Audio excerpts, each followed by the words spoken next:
Hey everyone, Brendan Snyder here. How are you?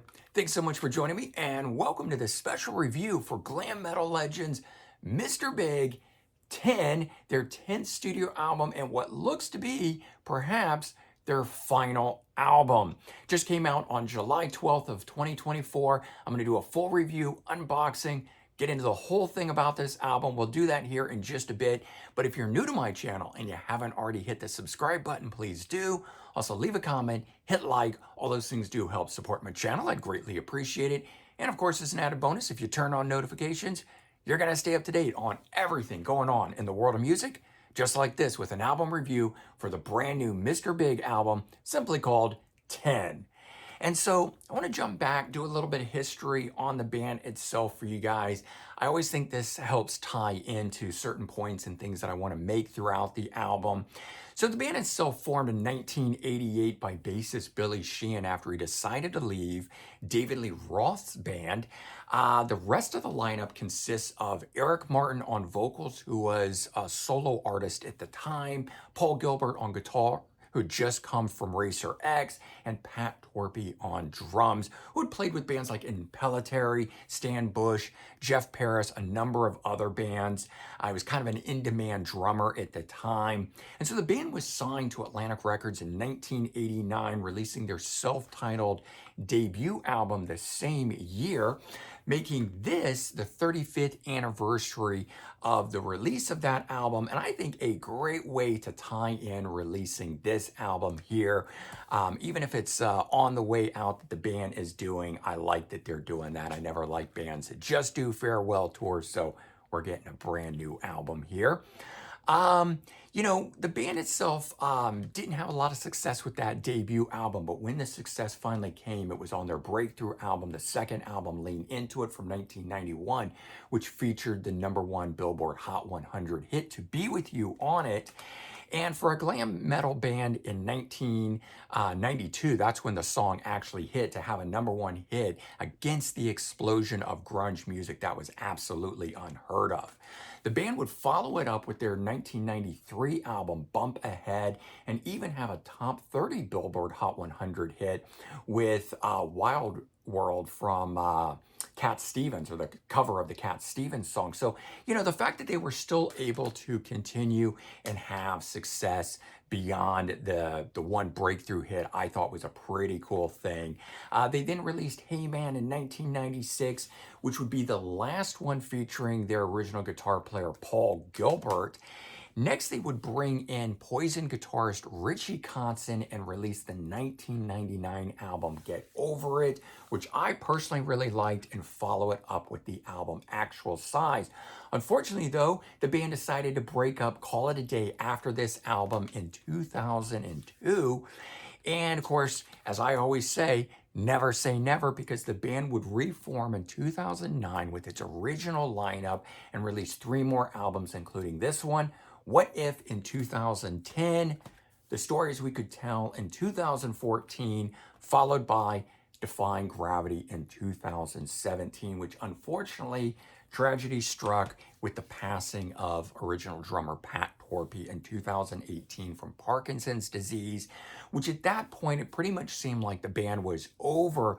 But to everyone's surprise, and again, never say never, right? Because the band decided to come back and do a farewell tour in 2023 called the Big Finish Tour. And if that wasn't enough, they then slowly let the cat out of the bag that they had a brand new album, 10, to come out. And that's what we're here to talk about today. So this fantastic album, which also has 10 tracks on it, but they give us an 11th song, a bonus track, 8 days on the road. So you're really getting 11 songs. The clock's in at 46 minutes.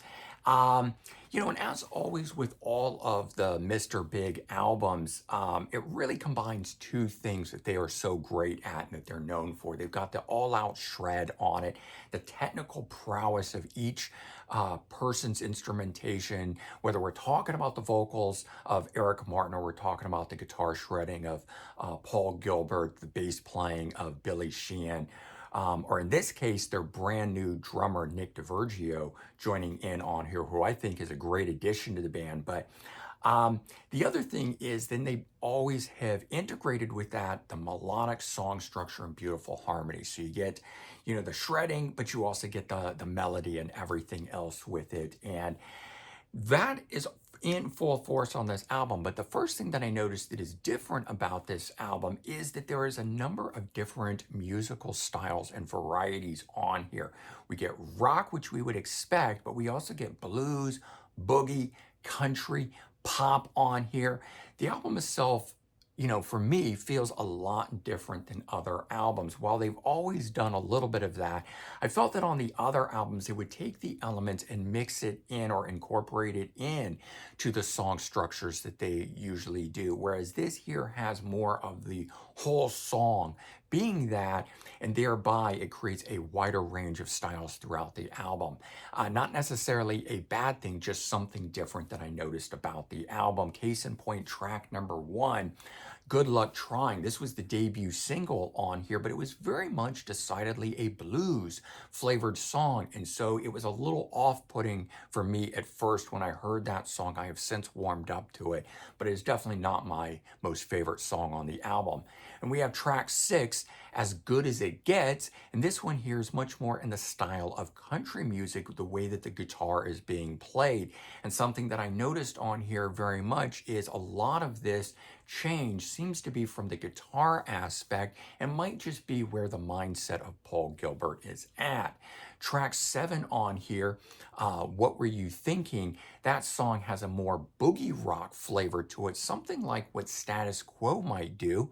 And not that they certainly haven't influenced Mr. Big, but usually, again, it's an influence and not more of a full-on written song in that style. Most of the styles on here, though, as I mentioned, come from guitar player Paul Gilbert and what he's doing. It's the guitar that I feel that is flavored in that vein more so than any other part of the instrumentation on here. So I don't really know where his head is at or if that is just the growth. I mean, we have to remember that this album here is coming 7 years after the previous album. And so the band members have all been off doing a lot of other things. And the band has always been about growing and changing. And if you look at the last album that the band did, Defying Gravity, it started to move in that direction. So this album here is really just picking up where they left off on that album. Of course, what ties it all together, though, I think is Eric Martin's vocals on here, which I think he sounds in fine form. I know he struggled a bit on this farewell tour, for which they brought in somebody to assist in, vocal, backup vocals and everything for him to help him hit this, the notes that he wants to hit and everything. But hearing his soulful vocals on each of these tracks here has always made it sound like a Mr. Big song for me. And then you've got the interplay between Paul Gilbert and Billy Sheehan. And I've always been a huge Billy Sheehan fan for what it is he can do on the bass, making it sound like a lead guitar almost in what he does. I think that's great. And so those two together certainly elevate all of the tracks here. But then we've got new drummer Nick DiVergio on here, who I think is a great addition, sounding fantastic, not missing a beat on here at all. I do think he would make Pat Torpey really proud of what it is that he's done for this, what we think might be the final album from Mr. Big. But let's talk about a few standout tracks on here. So track number 2, I Am You, my favorite song from the album. This one here is a really good driving pop rock song. And it's what I would have liked for more of the album to have had on it, this being the only track that really does that. But this particular style of song is always the song that I liked the most on all of the Mr. Big albums. And I just don't find enough of that on the album itself. But another great song on here, track number 5, Who We Are, is one of 2 ballad songs that are on the album. So good to know that they didn't overly load up the album in ballads.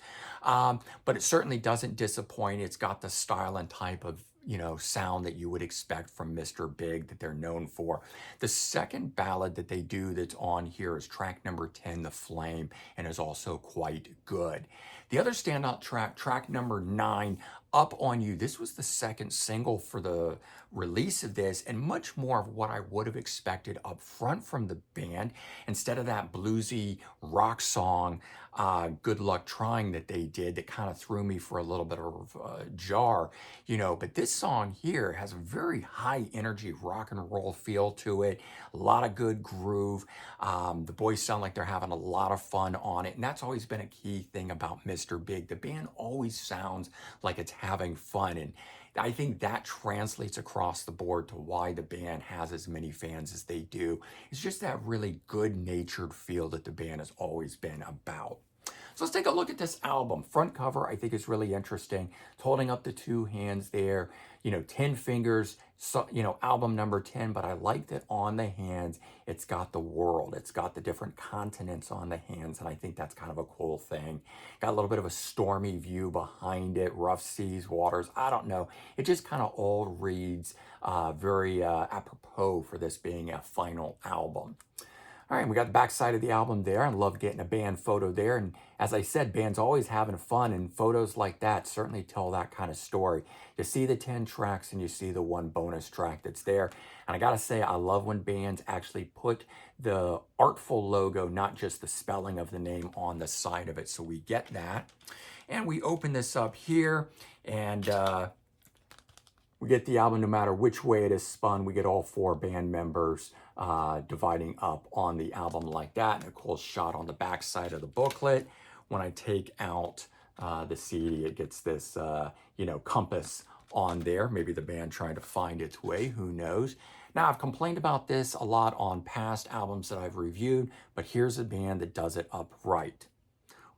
Right from the get-go, we get lots of photos from the band. Now, most of these being from live shots, which I think would be better in a live album, which I do fully expect we'll get when the reunion tour, or the farewell tour, is over. It is a reunion tour because they're reuniting for this, but it's also a farewell tour. But then we're getting some of these cool shots like that, but lots and lots of cool photos. This is a nice, thick booklet, so you get photo after photo in here.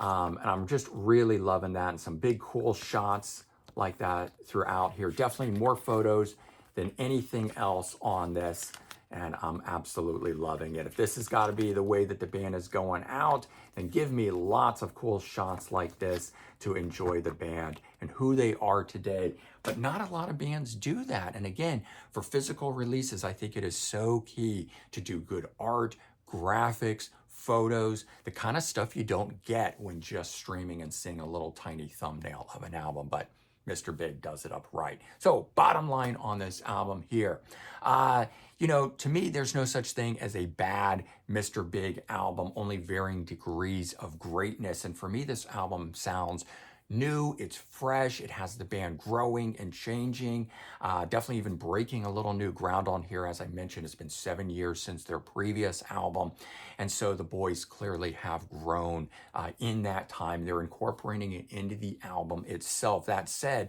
the album does have a different feel to it than other Mr. Big albums, whether it be the original era of the band or their initial reunion era. I think it's even different than that. Not a bad thing, just something different. And if you love Mr. Big, I think you're going to love this album. So, I do question, where does this fall in the overall catalog of the band itself? But by far still a great top tier album, certainly from the band, a great way to be going out on top, in my opinion. And so I do highly recommend this album here for all Mr. Big fans.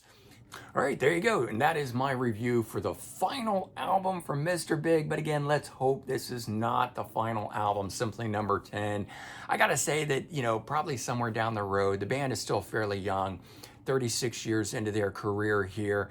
hopefully we are going to see them in another 5 years or so, maybe do some one-off shows or something, and maybe they'll even record another album, and I'll be doing another album review for you guys somewhere down the road. But if this is the final album, I'm okay with it. It is a really great album for them to be going out on top, and hopefully you guys enjoyed as well. Certainly let me know your thoughts on the album, where it is that you feel like it maybe ranks for the band or whatever. And otherwise, we'll have a great conversation about this fantastic Mr. Big album and the band hopefully going out on top here. All right, everyone, take care, have a good one, and I'll talk to you soon. Bye-bye.